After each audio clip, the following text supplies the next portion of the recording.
지난주부터 신약계관 2부 사도행전을 들어왔는데, 자, 사도행전에서 굉장히 중요한 구절, 오늘 이 구절을 먼저 보고 시작해야 되는데, 사도행전 1장 8절, 제가 아마 성경에서 가장 중요한 신약 성경에서 두 구절을 찾으라고 하면 요한복음 3장 16절하고 사도행전 1장 8절이라고 말했을 정도로 중요한 말씀입니다. 여기에 보면 제가 성경을 다 쓰지 않고 키워드를 쓸게요. 성령님이 오시면 권능을 받고 예루살렘과 온 유대와 사마리아와 그리고 땅끝까지 내 증인이 될 것이다. 자, 이런 내용이었습니다. 요 사도행전 1장 8절은 오늘부터 우리가 한동안 살펴볼 사도행전 전체의 흐름에 대한 개요, 목차 비슷한 개요인 동시에, 그리고 이것은 역사의 흐름에 대한 큰 방향성을 또 보여주는 구절이기도 합니다. 자, 그래서 지난번에 어디까지 봤냐면 성령님이 언제 오셨어요? 하나님이 오래전부터 계획하시고 때가 되자 성취하신 거라는 사실을 보여주기 위해서 아무 때나 온 게 아니라 오랫동안 구약시대 이스라엘이 하나님의 계시를 받고 지켜온 오순절이라는 절기에 딱 맞춰서 성령님이 오셨고, 이렇게 성령님이 딱 오시자 예루살렘에 뭐가 생겼어요? 교회가 생겼어요. 신약 교회. 자, 그럼 앞으로 유대와 사마리아와 그리고 땅끝, 즉 이방인들에게까지 예수님을 증거하면, 전하면 예루살렘에서처럼 유대 여러 고을에, 그리고 사마리아 여러 마을에, 그리고 이스라엘 지경을 넘어간 여러 민족들에 뭐가 생긴다는 거예요? 교회가 생긴다는 거예요. 이제 유대에도 교회가 생기고 사마리아에도 교회가 생기고 여러 민족들에도 교회가 생길 것이다. 이렇게 복음이 전파돼서 예수 그리스도의 몸된 교회가 점점 더 자라나고 커져서 확대되는 것이, 뭐가 확대되는 거고 뭐가 이루어지는 거냐면 하나님 나라가 이루어지는 거예요. 자, 그러니까 이제 저 하나님 나라라는 것은 우리가 단순하게 몇 마디로 요약하기엔 굉장히 큰 개념이지만, 어쨌든 하나님 나라가 이루어지고 확장되고 할 때 가장 중요한 건 뭐냐면 성령님이 역사하셔서 예수님을 전할 때, 복음을 전할 때, 그렇게 해서 하나님의 택한 백성들이 곳곳에서 점점 더 생겨나기 시작하고 교회가 점점 더 많아지는 것이 하나님 나라가 확장되는, 성취되는 것의 가장 핵심적인 내용이다. 이렇게 말할 수 있어요. 자, 이제 오늘은 지난주에 여기까지 했고, 오늘은 그렇게 생겨난 예루살렘 교회 얘기를 좀 더 살펴본 뒤에 어떤 일들이 있었나, 그 다음에 이제 여기까지 유대와 사마리아까지 복음이 전파되고 교회가 생겨나는 이야기를 보도록 하겠습니다. 자, 먼저 지금 이제 교회 얘기를 쭉 했으니까요, 우리 교회와 역사를 바라보는 성경적인 관점 하나만 간단하게 보고 갈게요. 우리가 교회를 어떻게 바라봐야 될까? 그리고 역사를 어떻게 바라봐야 될까? 성경적인 관점. 먼저 아닌 것. 이상적으로 보면 안 돼요. 성경의 역사 기술 방식, 그리고 교회에 대한, 하나님의 백성들에 대한 성경의 묘사는 결코 이상적이지 않습니다. 오히려 매우 현실적이에요. 얼마나 교회 안에, 그리고 하나님의 은혜 받은 하나님의 택한 백성들 안에 여러 가지 문제들이 있는지를 감추지 않습니다. 그냥 다 드러내놓고 보여줘요. 오늘도 예루살렘 교회에 대해서 3가지 문제를 살펴볼 거예요. 그러니까 우리도 성경이 그렇게 보고 기록하고 있기 때문에 우리도 교회를 바라볼 때, 이게 하나님의 은혜로 생겨난 교회니까 여기는 아무 때도 없고 아주 그냥 무결한, 무흠한 그런 곳이 되겠구나. 노. 전혀 그렇지 않다. 성경은 교회를 그렇게 묘사하고 있지 않아요.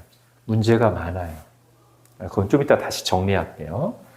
또 하나는, 그러면 문제가 많으니까 교회에 대해서, 역사에 대해서, 교회와 역사의 미래에 대해서 비관적이냐? 아니요.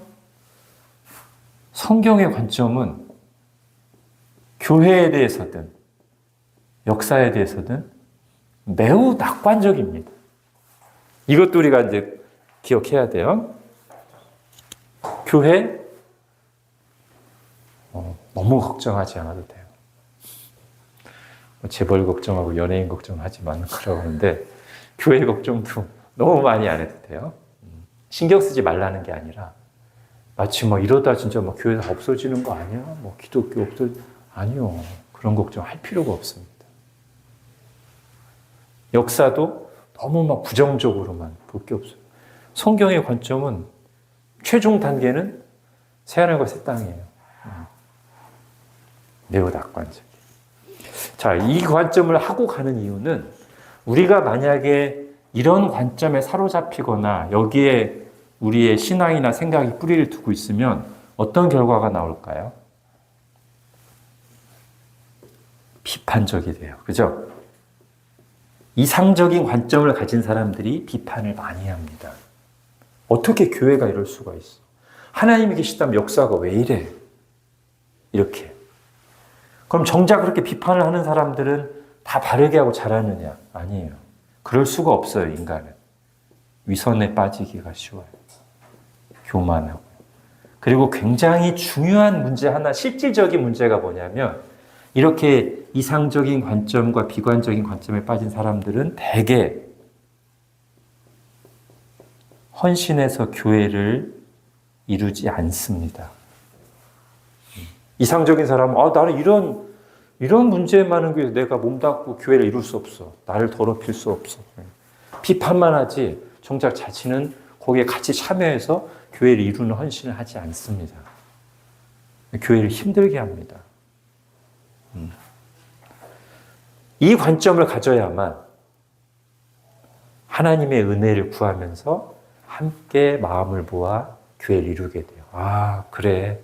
교회가 참 연약하고 있구나. 그러니까 하나님의 은혜가 필요하지. 이렇게 생각하면서 그러면서도 비관하고 주저앉아 있지 않아요. 그런데 하나님 이거 다 우리 아시는데 결국 하나님이 승리하실 거예요. 결국 교회는 영광스럽게 될 거예요. 결국 하나님 나라는 성취될 거야. 그런 관점이 있기 때문에 실망하고 포기하고 주저앉지 않고 헌신하게 돼요. 자, 제가 굉장히 단순한 얘기를 했지만 중요합니다. 그럼 왜 낙관적일까요? 하나님이 다스리시잖아요. 예수님이 피로 값주고 사신 교회잖아요. 그리고 성령님이 오셔서 함께 하시잖아요. 삼위일체 하나님이 함께 하시는 교회고 역사이기 때문에 너무 걱정 안 하셔도 돼요. 자, 이제 이런 거를 토대로 해서 예루살렘 교회에 세 가지 문제가 생겼어요. 사도행전에 보면 오순절에 그 사도행전 2장에 성령님이 오셔서 교회가 우리가 흔히 말하는 초대교회로 돌아갑시다 할 때 묘사되는 그 성경의 장면들이 있거든요. 사람들이 모두 물건을 다 내 거라고 안 하고 다 내놓고 매일매일 모여서 은혜가 충만하고 하나님의 능력이 나타나고 이런 굉장히 이상적이처럼 보이는 예루살렘 교회의 모습이 묘사돼요. 성령이 오셨을 때 잠깐. 근데 제가 이상적이 아니라고 했죠. 그 뒤에 몇 장에 걸쳐서 그렇게 성령 충만한 교회. 12사도가 말씀을 전하고 다스리는 교회.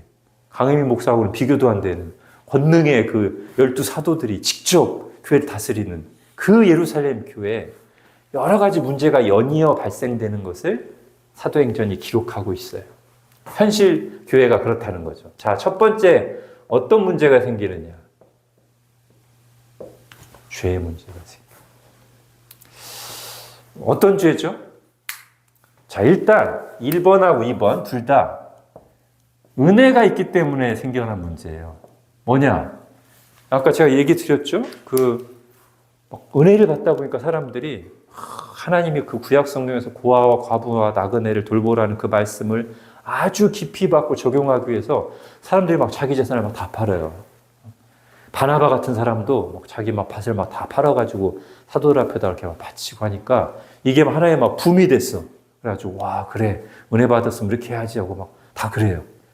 그런데 이렇게 엄청나게 막 은혜롭고 급진적인 헌신의 일이 있는 중간에 어떤 부부가 딱 보니까 아나니아와 삽비라라고 하는 부부가 딱 보니까 여러 사람들이 막 헌금 자기 재산을 막 쾌척하면서 굉장히 막 믿음이 있다고 사람들한테 칭송도 듣고 막 분위기가 막 그렇게 가고 있어요. 그러니까 우리도 가만히 있으면 안 되겠다. 우리도 뭔가 내놔야 되겠다. 이렇게 생각을 해요. 여기까지 나쁘지 않죠. 근데 이 사람들이 그냥 자기들의 믿음의 분량에 따라서 그래 우리도 믿음으로 사랑의 마음으로 이 정도 헌신하면 되겠다 다 해야 되는데 그게 아니라 마치 자기 밭을 다 판 것처럼 사실은 아닌데 밭을 팔고서 그 판매금의 일부는 이거까지는 너무 아까워 하고서 남겨두고 일부만 헌금했으면서 마치 밭을 판 값 전체를 다 헌금하는 것처럼 사도한테 얘기했단 말이에요. 자, 그래서 이 사람들이 나중에 하나님의 징계를 받는데 베드로가 뭐라고 하냐면 이들의 죄가 뭔지를 볼게요. 첫 번째는 하나님을 속였다는 거예요. 하나님을 속였어. 그러잖아요. 아까 밭의 일부 판 금액의 일부만 헌금했는데 다 헌금한 것처럼 속였어. 이것 때문에 이제 심판을 받는. 그러면 우리의 궁금증은 이거예요. 왜 속였어요? 아까우니까. 그죠? 다 드리긴 아까우니까. 그러면 우리가 이어지는 질문이고요. 그럼 아까운데 뭐하러 다 팔았어? 왜? 사람들에게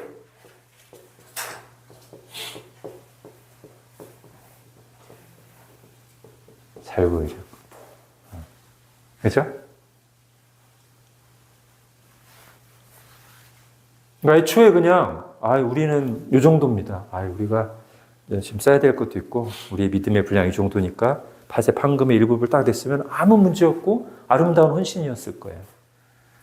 근데, 사람들이 저렇게 막, 헌신하는데 나도 해야는 되겠고, 그런데 아깝기는 하고, 그래서 합쳐져서 거짓말로 하나님을 속였어요. 위선적인 신앙생활을 했어요. 이게 지금 예루살렘 교회가 막 지금 세워지는 단계잖아요. 초기잖아요. 초기에 이런 위선이라는 누룩, 하나님을 함부로 여기고 우습게 여기고 거짓말하는 이런 누룩이 교회 안에 자리 잡게 되면 큰 문제가 생기기 때문에 하나님이 이때는 일벌백계를 하셨습니다.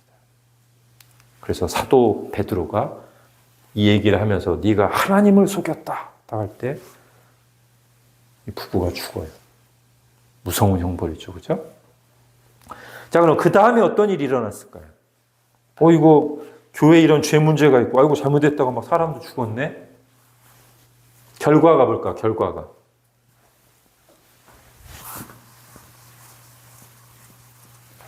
성경에 보면 이 일이 있고 난 후에 사람들이 하나님을 더 경외하게 됩니다.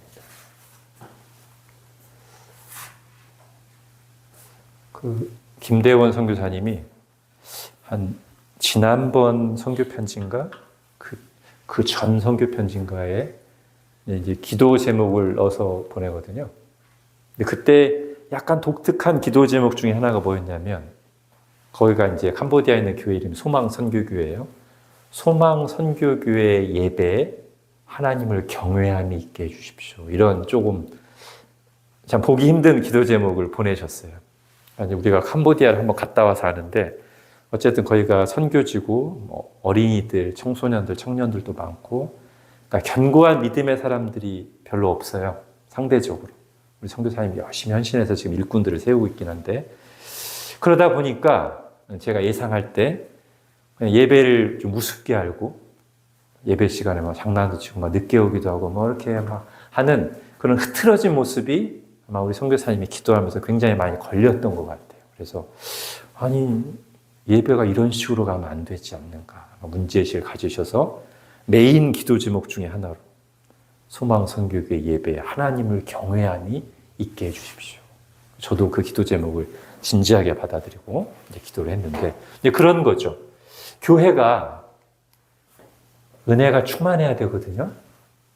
그런데 이 은혜 충만을 잘못 이해해서 방종으로 무질서로 가면 특히 하나님을 가볍게 여기는 쪽으로 가면 그거는 교회의 뿌리가 흔들리는 게 돼요. 그러니까 우리에겐 두 가지가 다 있어야 돼. 하나는 정말 하나님이 주신 은혜로 인한 감사와 기쁨과 평안과 즐거운 성도의 교제가 있어야 되지만 그 뿌리에는 또 뭐가 있어야 되냐면 하나님을 크게 보는, 하나님을 두렵게 여길 줄 아는, 하나님의 말씀을 무겁게 받는, 하나님을 경외함이 있어야 돼요. 그래야 교회가 교회다워요.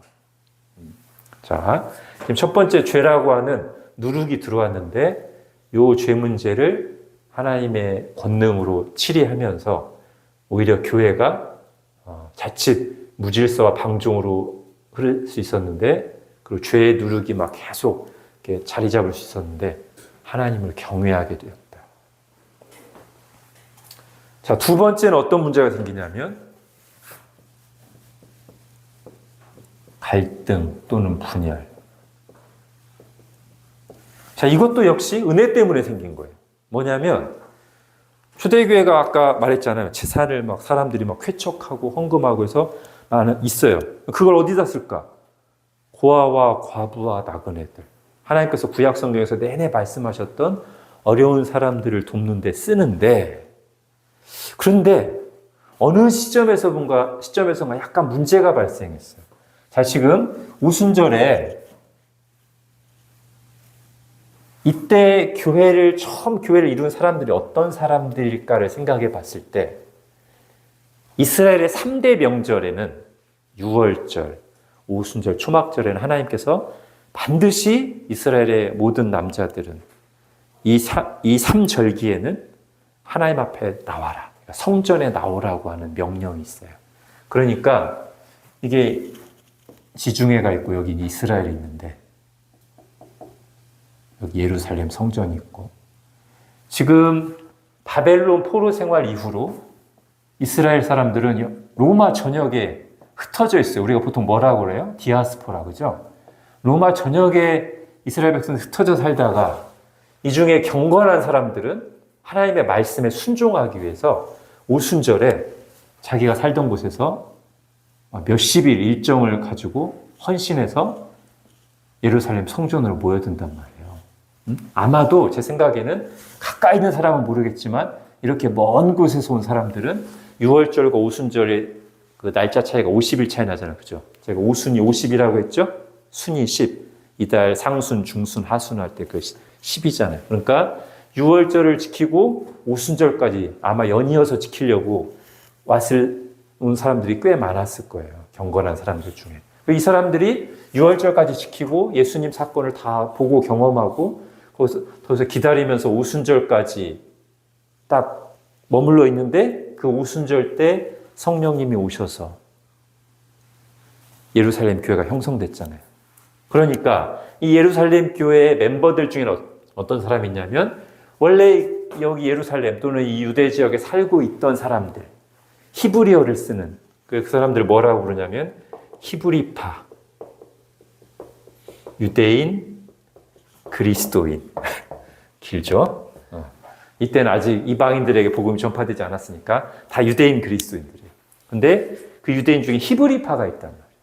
그런가 하면 저렇게 멀리서 디아스포라로 살다가 와서 헬라어를 쓰는 헬라파 유대인들이 있어요. 이 사람들이 몰려 있는데 분명히 일부러 그러진 않았을 거예요. 근데 어떤 계기로 해서 구제를 하는데 고아와 과부와 나그네들에게 이렇게 교회 재정을 가지고 이들을 섬기는데 사람들이 볼 때 히브리파 과부들에게는 이 나눔이 구제가 잘 이렇게 배급되는데 헬라파 과부들에게는 그게 제대로 안 되는 것 같다. 이렇게 보였어. 그러니까 우리가 다 인간적인 그게 있잖아요. 뭐 지어 뭐 해가지고 이 사람들도 은혜 충만한 신자들임에도 불구하고 이거에 대해서 뭔가 불만이 생기기 시작했어. 그래서 히브리파와 헬라파 사이에 갈등이 일어났어. 그리고 그 갈등 양상이 제법 심각해졌어. 자, 교회가 갈등과 서로 사랑으로 하나 돼야 되는데 갈등하고 분열하는 건 굉장히 힘든 문제죠. 그죠? 이 문제가 막 불거졌어요. 사도들에게도 막 따져. 이거 어떻게 된 겁니까? 사도님들. 왜 히브리파 과부들은 이렇게 하는데 헬라파 과부들은 소외됩니까? 자, 그래서 사도들이 이때 굉장히 우리에게 모범이 되는 그런 해결책을 제시해요. 아마 이들은 고민하고 문제가 뭔가 생각하고 기도하고 하나님의 뜻을 여쭈었을 거예요. 그래서 이들이 낸 결론은 뭐냐면, 자, 한번 찾아봅시다. 찾아서 보는데 사도행전 6장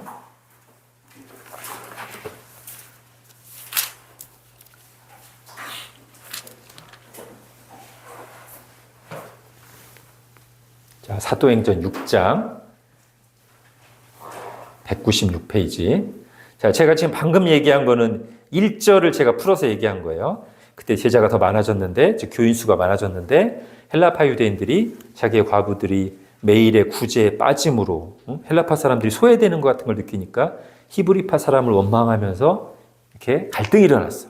자, 그랬더니 2절 12사도가 모든 제자들을 불러 이르되 교인들을 다 모아놓고 뭐라고 얘기하냐면 우리가, 즉 사도인 우리가 하나님의 말씀을 전파하고 가르치는 일을 제쳐놓고 이 구제 사역에 시간을 많이 쓰는 것이 마땅하지 않다는 결론을 내렸습니다. 자, 그러니까 우리가 생각하는 건 이거예요. 아직 이때까지는 지금 막 교회 초기잖아. 다른 직분이 없어요. 그러니까 지금 공식적인 직분을 맡아서 봉사하는 게 누구냐면 사도들이 다 하는 거야. 말씀 전하는 거, 오늘날 집사님들이 하는 구제, 나눔 역할도 사도들이 다 했어.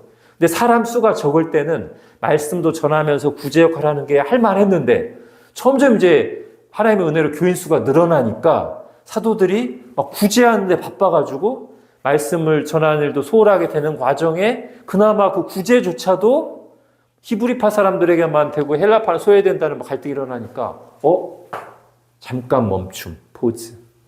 이건 뭔가 우리가 하나님께 기도하면서 뭔가 근본적인 대책을 세워야 되겠다 생각한 거예요. 그래서 이렇게 얘기하는 거예요. 우리가 하나님의 말씀을 제쳐두고 접대를 일삼는 것이 마땅하지 않다. 그럼 어떤 해결책을 제시하느냐? 3절, 4절 같이 읽겠습니다. 시작. 형제들아, 너희 가운데서 성령과 지혜가 충만하여 칭찬받는 사람 7을 택하라. 우리가 이 일을 그들에게 맡기고 우리는 오로지 기도하는 일과 말씀 사역에 힘쓰리라 하니. 이런 결과를 만들어요. 우리가 고민하고 기도하며 생각해 보니 사도가 말씀 전파와 구제 사역을 다 감당하는 게 아니라 이 구제 사역에 전념해야 될 새로운 일꾼들, 새로운 직분이 필요하겠다. 여러분이 이런 조건을 갖춘 사람들 추천한다면 우리가 그들을 이 일을 전담하는 일꾼들, 직분자로 세우고 우리 사도들은 본래 하나님께서 우리에게 맡기신 가장 사도들이 해야 될 본연의 사명인 말씀 전파와 기도, 목회에 전념하겠다. 이렇게 근본적인 대책을 내는.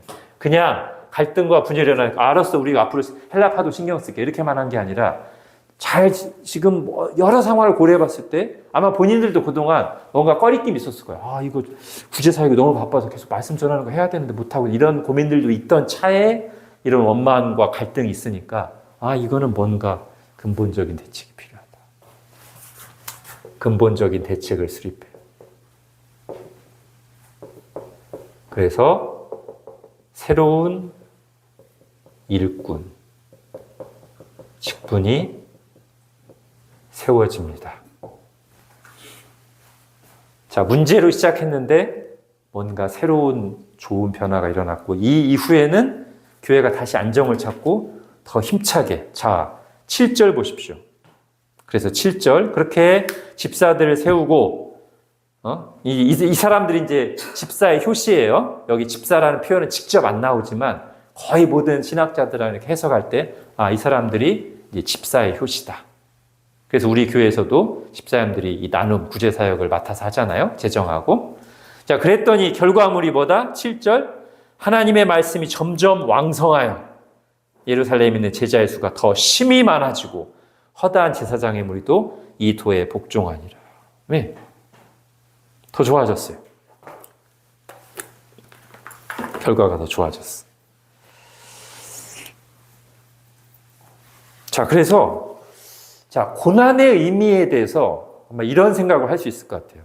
하나님 우리에게 고난을 주실 때, 또 우리에게 어떤 고난이 발생했을 때 그것은 하나님의 뜻에 귀를 기울이라는 신호일 수 있다. 사도들은 그렇게 여겼어요. 이거 뭔가 지금 우리가 기도하고 어떤 변화를 위해서 하나님께 진지하게 뜻을 여쭐 때구나 라고 생각하고 그런 결정을 내렸단 말이에요. 우리도 그럴 수 있어요. 우리에게 어떤 갈등이나 고난이나 문제는 우리에게 뭔가 말씀하고 싶으신 것이 있는 상황일 수 있고 그때 우리는 잠깐 계속 분주한 상태가 있는 게 아니라 분주한 걸 잠깐 내려놓고 하나님의 말씀에 좀 귀 기울이는 시간 가진다면 그 뒤에 좋은 변화와 성장의 계기가 될 수도 있습니다. 자, 이런 기도죠. 하나님, 이 일을 통해 제게 무엇을 말씀하려고 하십니까? 이런 기도죠. 자, 세 번째, 박해가 일어납니다. 자, 이것도 은혜 때문에 온 거겠죠. 왜? 빛이 비추니까 어둠이 반발하는 거. 자, 박해는 어떻게 시작되느냐? 아까 새로운 일꾼들 세웠잖아요. 몇 명이었어요? 7명. 자, 그 중에 2명이 유명한 사람이 있는데요. 이 2명 이름 정도는 여러분이 좀 알아두셔도, 기억해 두셔도 좋아요. 자, 먼저 치고 나온 것은 스데반입니다. 자, 이 스데반이라는 사람이 일단 이 맡은 일로 따지면은 집사로 여겨지지만 조금 시간이 지난 뒤에 이 사람이 하는 일을 보면 이 사람은 집사 이상의 사역을 해요. 복음 전도자 같은. 그래서 막 가는 곳마다 막 은혜가 충만해서 말씀을 막 열심히 전해요. 그랬더니 그걸 못마땅하게 여기는 유대인들. 유대인들이 불만이 쌓일 대로 쌓였어요, 지금. 오순절에 교회가 생긴 뒤로 점점 막 예루살렘 교회가 늘어나니까 예수님을 죽인 주동자들인 유대인들이 계속 불만이야. 그런 중에 이제 사도들이 아니라 헬라파 유대인인 스데반이 갑자기 막 전면에 등장해서 막 성전에서 이런 말씀을 막 전하니까 너무 못마땅해. 그래서 어느 순간 돌을 집어듭니다. 스데반에게 돌을 던져서 죽입니다. 스데반은 기독교 최초의 순교자라고 알려져 있어요. 자, 기왕에 돌을 들었는데 스데반만 죽이겠어? 아니지. 그동안 막 쌓여 있었잖아요. 저 교회 저거 그냥 가만두면 안 되는데, 이러고 있다가 스데반이 탁 치고 나오니까, 저놈부터 죽이자 하고 스데반을 죽이고서 그 기세로 예루살렘 교회를 막 박해하는 거예요. 예루살렘 교회가 뿔뿔이 흩어집니다. 그래서 교회가 망했을까? 아니요. 교회가 스데반이 죽은 뒤에 흩어지는데, 자, 사도행전 8장으로 가봅시다.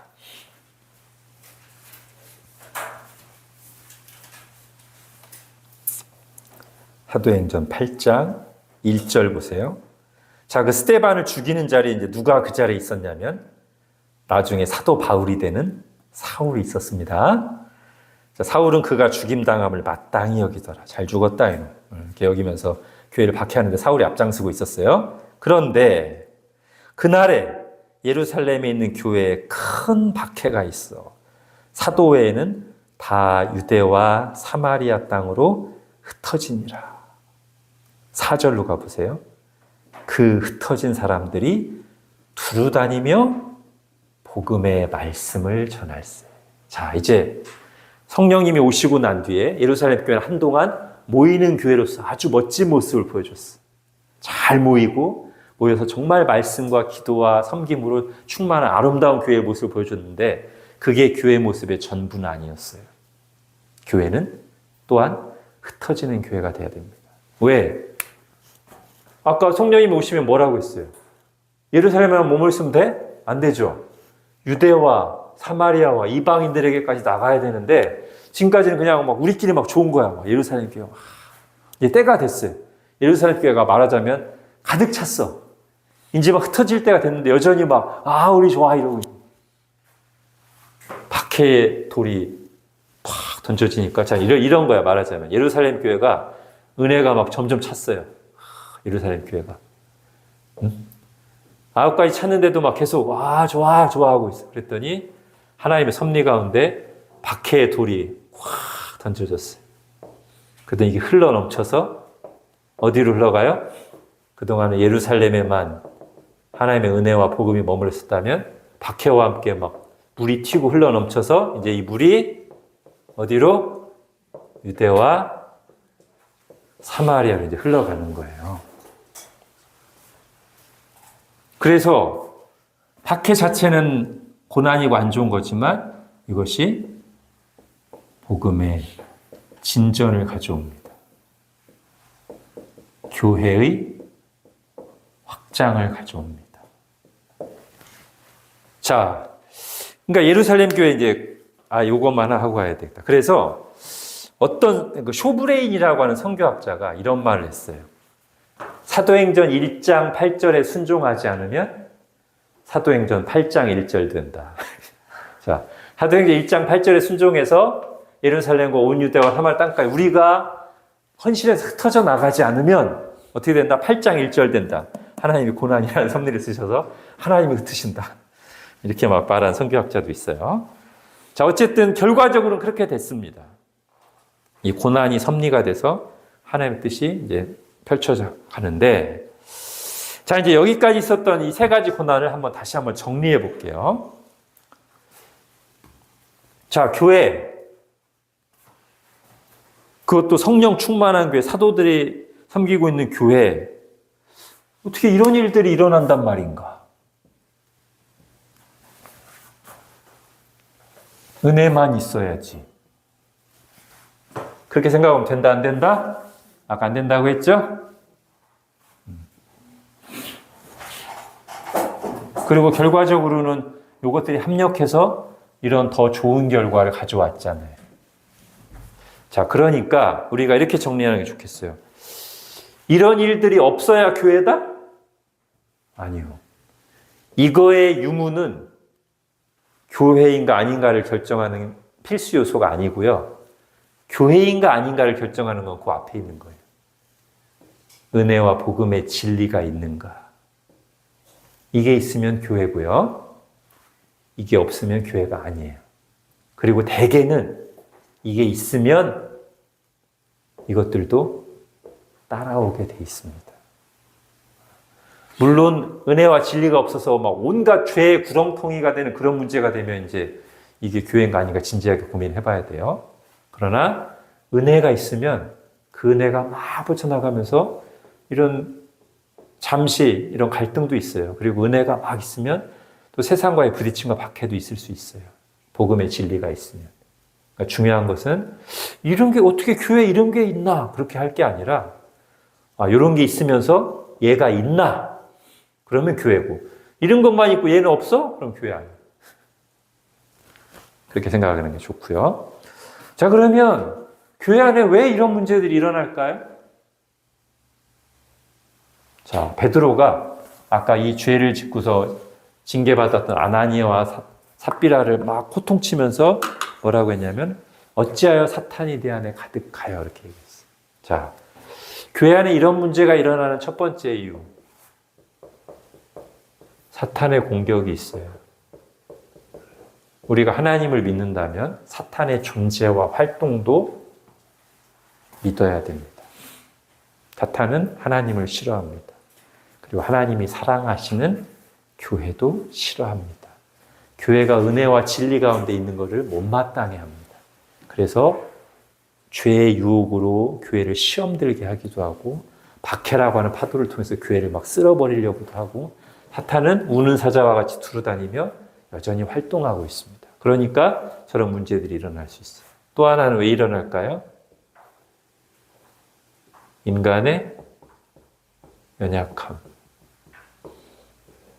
아까 히브리파와 헬라파 사람들이 왜 막 그렇게 막 심각하게 갈등했겠어요? 인간의 연약함 때문에. 다 우리는 불완전합니다. 이상적이면 안 돼. 현실적이어야 돼요. 우리의 현실이 부족해요. 문제는 늘 있을 수 있어요. 문제는 그 문제를 어떻게 다루느냐, 어떻게 해석하고 다루느냐가 중요하겠지. 문제가 없길 바라는 것은 우리의 본성과 안 맞는 거예요. 인간이 있는 한 문제는 있을 수밖에 없습니다. 세 번째, 하나님의 섭리가 있어요. 이런 것들을 왜 하나님 좀 이런 것들 좀 막아주시지. 이런 것들을 사용하셔서 하나님의 뜻을 이루시려는 섭리가 작동하고 있어요. 예를 들면 아까도 말했죠. 사도행전 1장 8절에 순종하지 않으면 8장에 1절 된다. 그처럼 하나님이 박해를 허용하셔요. 그게 교회를 더 건강하게 확장시키는 도구가 되기 때문에 하나님의 섭리 가운데 하나님 우리에게 고난을 허용하십니다. 자, 그러면 우리는 이런 어려운 일들이 발생할 때 어떻게 바라보고 해석해야 되겠어요? 아까 제가 말씀드렸듯이 하나님 이걸 통해서 뭘 말씀하려고 하시는가 이렇게 반응하거나 잠잠히 기다리면서 이것조차도 하나님께서 합력하여 선을 이루실 거라는 걸 신뢰하는 게 중요한데 저는 제가 좋아하는 말이 있어요. 큰 시험 뒤에 더 큰 은혜가 있다. 이거는 성경을 보거나 제 삶의 경험들을 했을 때 성경적인 결론. 큰 시험 뒤에 더 큰 은혜가 있다. 그 시험에 잘 반응한다면. 아까 그렇잖아요. 이 시험에 잘 반응했더니 이런 일들이 있잖아요. 여러분도 고난의 시기를 지날 때 이 말을 잘 기억해 두세요. 저는 한때 제 책상 앞에다가 막 오랫동안 붙여놨던 적이 있어요. 큰 시험 뒤에 그 시험보다 더 큰 은혜가 있다. 그러나 자동은 아니에요. 시험에 지면 한동안 영적 침체에 헤맵니다. 이것도 사실이에요. 그러나 그 시험에 고난에 믿음으로 잘 반응하면 굉장히 어렵지만 그걸 지나고 나면 하나님의 또 큰 은혜가 있는 것을 저도 많이 경험했습니다. 자, 이제 오늘 내용의 후반부를 하나 보겠습니다. 자, 이 세 문제 중에 이 문제로 인해서 복음이 어디까지 확장됐다고요? 유대와 사마리아까지. 자, 사도행전 1장 8절에 나오는 예루살렘과 유대와 사마리아까지 복음이 전파되는데 자, 여기서 아까 제가 이 최초의 7명의 집사 중에 2명을 기억해야 된다고 했는데 스데반, 이 사람은 첫 번째 열심히 복음을 전하다가 순교해서 죽었고 또 한 사람이 있어요. 제가 아주 좋아하는 사람입니다.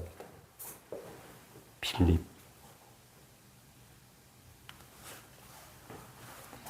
자, 이 빌립은 복음이 예루살렘에서 유대와 사마리아 지역으로 넘어가는 이 중요한 교회 확장의 전환점 시기에 하나님이 특별하게 사용하신 인물입니다.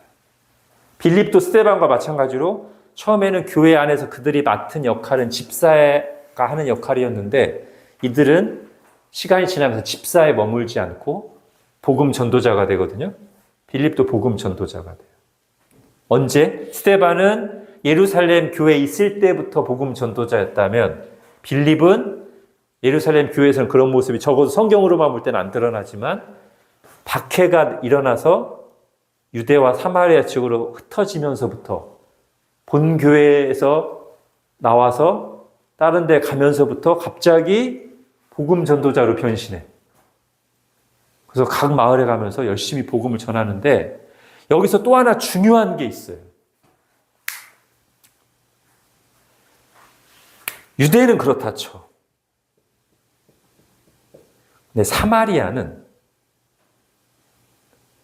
유대인들에게는 가까이 갈 수 없는 사람들이거든요. 나중에 이방인은 더 말할 것도 없고. 이 선민의식에 아주 선민의식이 충만한 유대인들에게 유대인은만 하나님의 백성, 사마리아는 혼혈된 아주 우리가 상대할 가치가 없는 변질된 그런 족속들이고 이방인은 개돼지예요. 자, 그래서 사마리아인들과 교제하면서 이들에게 말씀을 전한다는 것은 그냥 쉽게 갈 수 있는 건 아니에요. 근데 그걸 누가 했다? 빌립이. 자, 그러면 제가 빌립을 좋아하는 이유가 이제 여기 있는데, 빌립은 지금 우리가 흔히 하나님의 일을 하거나 어떤 바른 길로 가려고 할 때 우리를 가둬놓는 두 가지가 있어요. 환경적인 제약과 이거 외부적인 거고, 또 하나는 우리 내부적인 게 있어요. 편견. 빌립이 왜 멋있냐? 빌립은 이 두 가지를 가뿐히 극복한 사람이에요. 먼저 외부적인 환경. 아까 언제 복음을 전했다고요? 예루살렘 교회에 박해가 일어나서 자기의 살던 마을을 떠나서 막 도망치는 중이야. 도망치는 중인데 그게 환경이 열악한 환경이잖아요. 힘들잖아요. 도망치기도 바쁜데. 그때 가는 곳마다 복음을 전해요. 자, 환경이라고 하는 흔히 우리를 가둬놓기 쉬운 또는 우리의 아주 중요한 핑계와 변명거리가 되는 환경을 가뿐히 뛰어넘었어요. 빌립은. 또 하나, 편견. 유대인들의 편견. 우리는 사마리아인하고 상종하지 않아. 유대인들 사이에서 야, 이 사마리아이나 그러면 욕이거든요. 근데 빌립은 그 편견마저도 극복합니다. 어떻게 극복하게 됐을까요? 이 사람은 아마 복음을 제대로 이해한 사람 같아요. 아니야. 우리가 다 죄인인데 예수 그리스도의 은혜로 말미암아 구원을 받았어. 혈통으로 구원받은 게 아니야. 우리 행위로 구원받은 게 아니야. 예수 그리스도의 은혜로 구원받았어. 그렇다면 사마리아인들도 마찬가지 아닐까? 거기까지 생각이 이르렀어요. 사실 이 편견을 건너뛰는 거는 사도들도 쉽지 않았어요. 심지어 사도행전 8장에 보면 사마리아인들에게만 복음을 전한 게 아니라 에디오피아 내시, 이방인으로 봐야 되겠죠?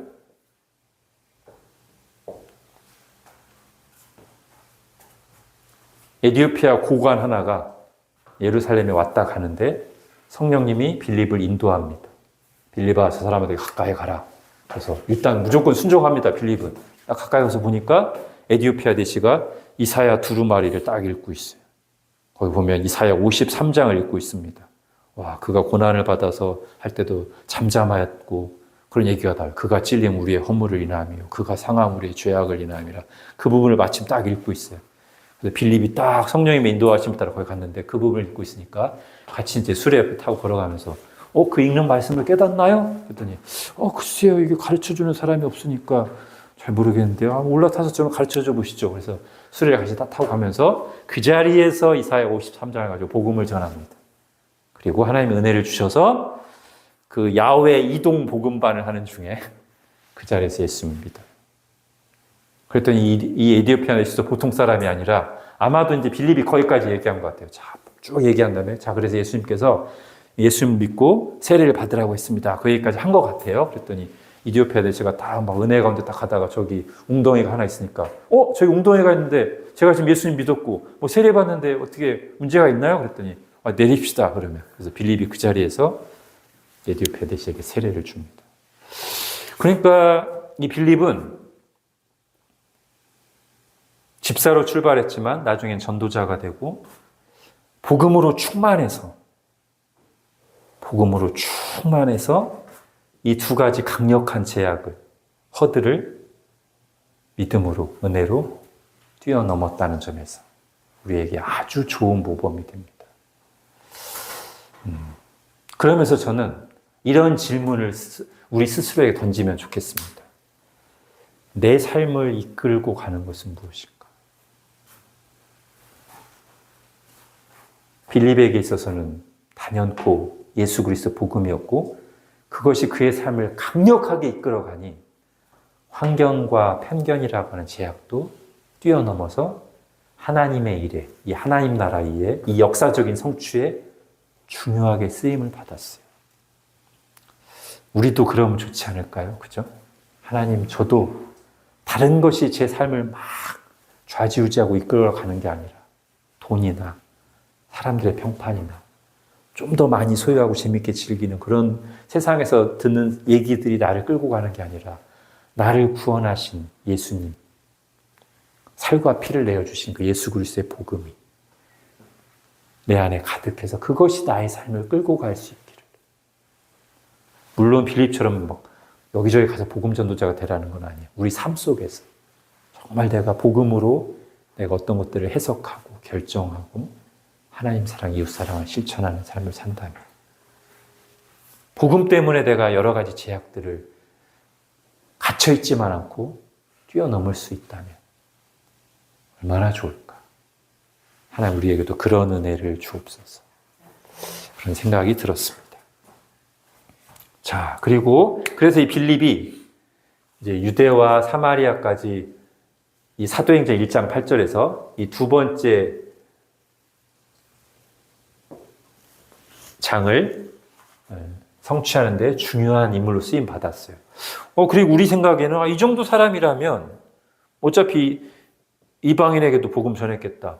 그냥 땅끝까지 가는 것도 빌립이 주도적으로 했으면 좋지 않을까? 라고 생각하기 쉬우나 여기는 또 다른 차원의 문제였기 때문에 여기서는 하나님께서 예비하신 새로운 인물이 등장합니다. 바로 저 이방인 선교의 중추적인 역할을 할 새로운 사람, 누구였습니까? 바로 아까 스데반이 순교를 당할 때 그 자리에서 증인으로 딱 참석하면서 잘 죽었다 이놈 이렇게 하면서 그 뒤에 예루살렘 교회를 박해하는데 누구보다도 열심을 냈던 박해자 사울. 이 사람이 그냥 예루살렘에서만 교회를 없애는데 만족한 게 아니라 이놈들 봐라. 유대와 사마리아와 저기 터키까지 도망가네. 내가 다 잡아오겠다. 다 죽여버리겠다. 그러면서 막 외국까지 나가요. 어디까지 나가요? 다메섹이라는 곳까지. 그러니까 여기 지도로 따지면 여기죠. 여기가 예루살렘인데 이스라엘인데 여기가 지중해고 내가 막 두로와 시돈이고 이렇게 하다가 요쯤 가면 다메섹이라는 곳이죠. 오늘날 다마스커스죠. 그죠? 그 다마스커스에 보면 고든 거리라는 곳이 있어요. 우리 성경에는 직가라고 돼 있죠. 개역 성경에는 직가. 고든 거리예요. 지금도 그 지명으로 쓰인다고 그래요. 제가 거기 그런 성서지 여행 갔다 온 사람 얘기 들어보면 지금도 직가라고 이름하는 거리가 있대요. 바로 그 직가라는 거리에서 예수님이 사도 바울을 찾아오십니다. 사울아, 사울아, 어째서 나를 박해하느냐. 그래서 사울이죠. 가장 강력한 교회를 위협하는 무기였던 사울이 이제는 가장 충성스럽고 열심히 있는 복음의 증인이 됩니다. 특히 뭐를 위해서? 이제 여기까지 왔던 바통들을 이어받아서 특별히 이 땅끝까지 이방인 선교의 역할을 위해서 하나님께서 특별하게 선택하고 준비시킨 그릇이 바울이에요. 그리고 바울은 이방인들에게 오직 은혜로 구원받는다는 복음을 전했다는 이유로 누구에게 엄청나게 박해를 받을까요? 유대인들에게. 한때 본인이 유대인으로서 예루살렘 교회를 박해하는 데 앞장섰는데 회심한 뒤에는 이방인의 사도가 돼서 유대인이 아니라 이방인들에게 값없이 구원의 복음을 전한다는 이유로 유대인들로부터 엄청난 박해를 받습니다. 평생에 걸쳐서. 그리고 이 바울은 이후 사도행전에서의 중심적인 인물이 될 뿐만 아니라 이 바울의 이방인 선교의 결과 여러 편의 신약 성경들이 생겨나기 시작하죠. 사도행전 뒤에 나온 로마서부터 시작해서 빌레몬서까지 13권 다 바울이 쓴 편지들입니다. 즉 이렇게 말할 수 있죠. 바울의 선교의 결과 여러 편의 신약 성경이 생겨났다. 그리고 바울은 저렇게 성경을 기록할 수 있는 여러 가지 준비들을 하나님이 미리 시키셨어요. 유대에 있을 때는 가말리엘이라고 하는 최고의 율법학자로부터 구약 성경과 율법을 철저히 배웠고 그 뒤에는 또 이 사람은 헬라 사상이나 그런 것도 아마 배웠을 것이고 헬라 언어에도 능통했고 또 로마 시민권을 가지고 있고 이렇게 여러 가지로 하나님이 아직 회심하기 전에 예수님을 믿기 전에 이미 준비를 많이 해놓으셨어요. 그래서 회심하자마자 이 사람은 이방인의 사도로서의 많은 걸 갖추고 있었어요. 물론 그 뒤에도 몇 년간 준비의 시간을 갖습니다. 자, 이 부분을 좀 더 생각해 볼까요? 바울의 선교를 통해서 신약 성경 여러 권이 생겨났다? 요걸 조금 더 확장해서 얘기하면 사실은 하나님이 선교하심을 통해서 모든 성경이 생겨났다라고 말할 수도 있습니다. 선교가 뭐예요? 하나님을 알리시고 안 믿는 사람을 믿게 하시고 찾아가셔서 말씀을 전하는 그런 게 선교잖아요. 이 선교의 원조가 누구냐? 하나님이에요. 하나님이 인간을 찾아오셔서 말씀하시고 구원하시는 그 일들을 통해서 뭐가 생겨났어요? 성경이 생겨났어요. 그래서 우리는 하나님의 말씀이 성경 말씀에 순종해서 선교를 해야 되지만 또 다른 편에서 보면 하나님이 선교하시는 일을 통해서 성경이 생겨났다고도 말할 수 있습니다.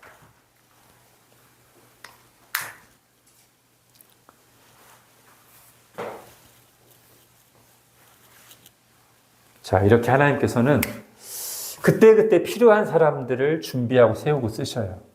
유대 사마리아를 위해서는 빌립을 쓰셨고 이방인 선교를 위해서는 사도 바울을 쓰셨습니다. 우리도 하나님께서 각 사람에게 맞게 우리 인생들을 섭리하시고 준비해 오셨을 것이고 또 우리를 필요한 자리에 두셔서 쓰실 거예요. 우리가 그것을 참으로 믿는 거예요. 아, 그래. 지금까지 내 삶은 물론 내가 하나님을 모르고 생각하지 않았던 순간들도 있지만 그래도 하나님은 섭리하고 내 삶을 준비하셨어. 마치 사울이 회심하기 전에 그 모든 것들이 회심 이후 하나님을 예수님을 알게 됐을 때 쓰임받기 위한 다 준비 과정이었듯이 내 삶도 그랬을 것이고 지금 나를 이곳에 두신 이유 그것이 교회든 직장이든 가정이든 간에 나를 이곳에 두신 하나님의 뜻이 있어. 그렇게 믿고 거기서 충성스럽게 뭐에 이끌려서? 복음에 이끌려서 산다면 그게 바로 현실에 살지 않고 역사에 사는 것이고 우리도 이 사도행전 1장 8절의 그 하나님의 위대한 구원 역사, 하나님 나라 역사의 한 페이지, 한 인물로서 살아가는 것이 될 것입니다. 자, 곁들여서 하나만 더 할게요. 다음 시간부터 바울 얘기가 많이 나오겠지만 그래도 오늘 바울이 처음 등장했으니까 바울은 좀 특별한 사람이라고 봐야 돼요. 구약에 누구와 비견될 수 있냐면 모세. 구약에 모세가 있다면 신약에는 바울이 있다고 말할 정도로 어떤 면에서 그런가? 이 두 사람은 각각 구약 성경의 뼈대가 되는 성경을 기록한 사람들. 바울은 신약 성경의 뼈대가 되는 로마서를 비롯한 그런 걸 기록한, 즉 계시 기록자들. 구약 성경에서 제일 많이 구약 성경 쓴 사람이 누구예요? 모세죠, 그죠? 다른 사람들은 뭐 한 권 내지는 일부에 참여했지만 모세는 5권이나 썼잖아요. 자, 신약 성경도. 신약 성경 제일 많이 쓴 사람이 누구예요? 바울. 그리고 이들이 쓴 그 성경들이 각각 구약과 신약의 아주 중요한 사상을 담고 있고 뼈대 역할을 합니다.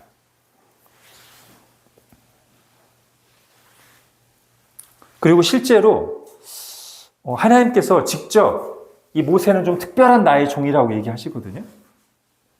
민수기나 신명기 보면 모세는 확실히 하나님께서 좀 특별하게 말씀하셔요.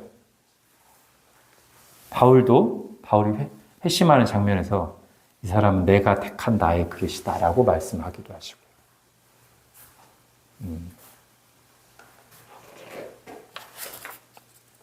그래서 그냥 종교학자들 입장에서 볼 때 우리는 그렇게 말하는 게 좀 이상하게 들릴 수 있지만 그냥 종교학자들, 역사학자들 입장에서 볼 때는 이런 얘기들 종종 합니다. 유대교는 모세에 의해서 생겨났다. 그럴듯합니다. 모세가 모세오경 쓴 걸 토대로 구약 신앙과 그게 생겨났다고 해도 과언이 아니에요. 물론 우리는 그렇게 모세에게 계시를 주신 분이 하나님이라고 믿기 때문에 모세가 했다라고 하는 우리에게 좀 이상하게 들리지만 그냥 현상만 관찰할 때는, 다른 말로 하면 모세가 없었다면 구약 신앙은 없었다. 마찬가지로 신약 학자들은 또 그렇게 얘기합니다. 바울이 없었다면 기독교는 없었을 것이다. 그 정도로 바울이 끼친 영향이 엄청납니다. 바울이 만약에 저렇게 세계 선교를 하면서 이방인 선교를 하면서 신약 성경들을 기록하지 않았다면 아마 기독교는 그렇게 되지 않았을 것이다 라고 역사학자들이나 신학자들을 평가하는 사람도 있어요. 물론 이거는 그들의 견해라고 제가 말씀드렸어요. 그만큼 구약과 신약 역사에서, 특히 구약 이스라엘 백성 역사가 시작될 때, 신약 이스라엘 백성 역사가, 신약 교회 역사가 시작될 때 이들은 누구보다도 특별하게 쓰임받은 인물들이다 라고 말할 수 있습니다. 그러나 우리는 청년부 예배 드린 사람이 있어요. 그래서 그러나 우리는 표지판, 손가락만 보면 안 되고 도구를 보면 안 되고 이들이 가리키는 또는 이들을 사용하신 누구요? 네, 우리는 하나님을 보는 거죠. 그렇지 않고 아까 말한 것처럼 그런 역사학자들의 입장만 가지고 있으면 우리도 뭔가 지금 해석을 제대로 못하는 거예요. 우리는 바울이 손가락 가르쳐, 야 바울 대단하다 그런 게 아니라 바울이 가르치고 전한, 그리고 그 바울을 회심시켜서 준비시켜서 불러서 쓰신 하나님을 보는 거예요. 그래야 우리에게도 적용이 돼요. 그렇지 않으면 아유 바울 대단해, 모세 대단해, 난 저렇게 못한다 이렇게 말하고 있으면 무슨 소용이 있어요, 그죠? 모세를 쓰신 하나님이, 바울을 통해 말씀하신 하나님이, 똑같은 하나님이 나를 찾아오시고 구원하시고 부르셔서 지금 이 시대도 교회를 통해서, 그리고 교회의 한 지체인 나를 통해서 하나님 뜻을 이루어 가신다. 아멘. 이렇게 우리가 바르게 믿어야 바른 반응이 나오겠죠, 그죠? 자, 여기까지 하겠습니다. 하나님, 오늘도 주님의 말씀을 공부하게 해주셔서 감사합니다. 역사의 주관자 되신 하나님께서 말씀하신 그대로 예루살렘과 온 유대와 사마리아와 땅끝까지 복음을 전파해 오신 것을 저희가 알고 저희가 그 증인 중에 한 명입니다. 하나님, 특별히 그 가운데 빌립을 통해서 우리가 도전을 받습니다. 하나님의 사랑에 사로잡혀서 복음에 대한 바른 이해와 그 복음이 주는 뜨거운 열정으로 우리를 가둬놓곤 하는 환경을 뛰어넘고 또 우리를 사로잡히고 헛된 길로 가게 만드는 편견까지도 이겨내서 정말 하나님이 기뻐하시는 곳으로 성큼성큼 뒤돌아보지 않고 머뭇거리지 않고 나가가면서 하나님께 귀하게 쓰임받았는데 하나님 저희도 그런 삶을 살기를 원합니다. 우리에게 복음을 더욱더 충만하게 깨닫게 하시고 복음으로 그 복음에 드러난 하나님의 사랑으로 우리 마음을 감화하시고 채워주셔서 저희도 환경과 편견에 갇혀있지 않고 주님이 이끄시는 대로 한 걸음 한 걸음 나아가고 주님의 역사에 쓰임받는 복된 인생들 되게 하여 주옵소서. 예수님의 이름으로 기도합니다. 아멘.